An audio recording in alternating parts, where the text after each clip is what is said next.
Welcome back. Today we'll continue with the series called The Replacement Files. These videos cover a particular topic that's very important to me, the original race swapping of genre characters. And so in this series I want to provide some popular examples of the very thing being done. I think it's important to know our history and understand that Hollywood will swap out anyone at any time. So today I want to cover JJ Abrams' 2013 movie, Star Trek Into Darkness, and the iconic Star Trek character named Kahn. Kahn Noonien Singh is a fictional character in the Star Trek science fiction franchise who first appeared as the main antagonist in the Star Trek The Original Series episode Space Seed, 1967, and was portrayed by the actor Ricardo Montalban, who reprised his role in the 1982 film Star Trek II: The Wrath of Kahn. In the Star Trek canon, Kahn, a genetically enhanced human, controlled more than a quarter of the Earth during the eugenics wars of the 1990s.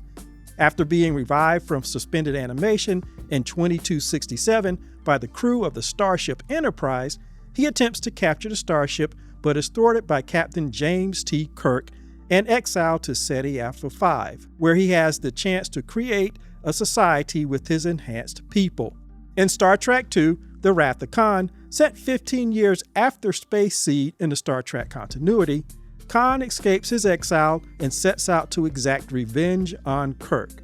In Star Trek Into Darkness, set in the alternative continuity established in Star Trek 2009, Kahn is awakened almost a decade before the events of Space Seed. He's given a false identity of John Harrison and coerced by Admiral Marcus into building weapons for Section 31 and Starfleet in the exchange for the lives of his crew. He ultimately rebels and comes into conflict with the crew of the Enterprise.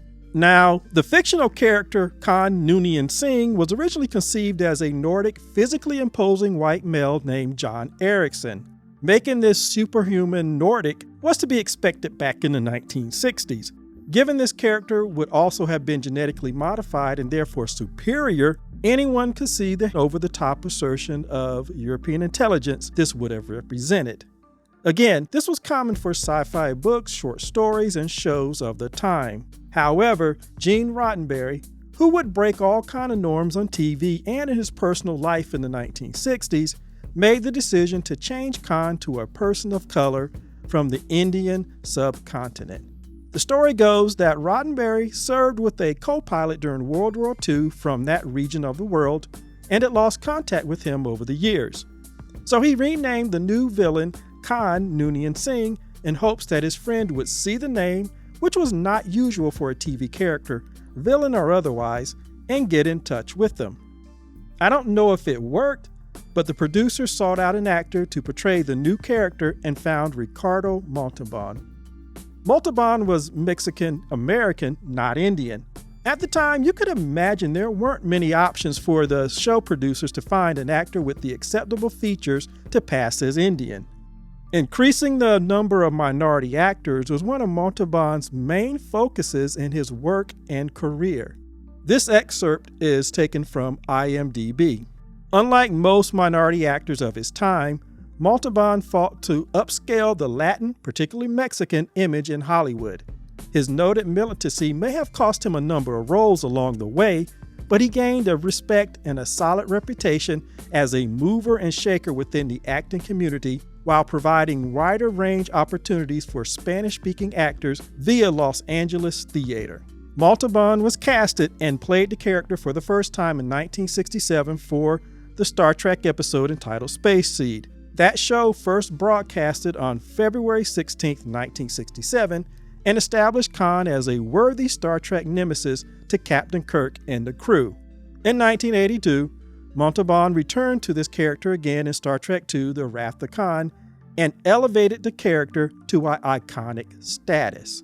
When JJ Abrams and Paramount decided to do Star Trek Into Darkness in 2013, and include Kahn in the movie, you would have expected Abrams to cast a proud actor of color to portray the character. In fact, Abrams would later talk up his casting of British-Nigerian actor John Boyega as ex-Stormtrooper Finn in Star Wars: The Force Awakens. Here was a perfect chance for JJ Abrams to correct or update the portrayal of Kahn with an actual actor of Indian descent. Instead, Abrams recasted Kahn as a straight white male character. My name is Kahn. You couldn't get much further from the iconic portrayal that Ricardo Montalban had delivered on 2 different occasions. And given Montalban's efforts throughout his 7-decade career to promote minority actors, I found Abrams and Paramount's casting decision very problematic. I'm glad to say that Star Trek fans at the time across the board were not happy with the change, nor how the character's story was botched. For example, the website Hollywood.com criticized the casting of Kahn in Star Trek Into Darkness as being whitewashed into oblivion. Star Trek Voyager actor Garrett Wang tweeted at the time, "The casting of Cumberbatch was a mistake on the part of the producers. I'm not being critical of the actor or his talent, just the casting." It's interesting that the co-producer and co-writer Roberto Orci addressed the issue of the casting this way. Basically, as we went through the casting process and we began honing in on the themes of the movie, it became uncomfortable for me to support demonizing anyone of color, particularly anyone of Middle Eastern descent or anyone evoking that. One of the points of the movie is that we must be careful about the villain within us, not some other race.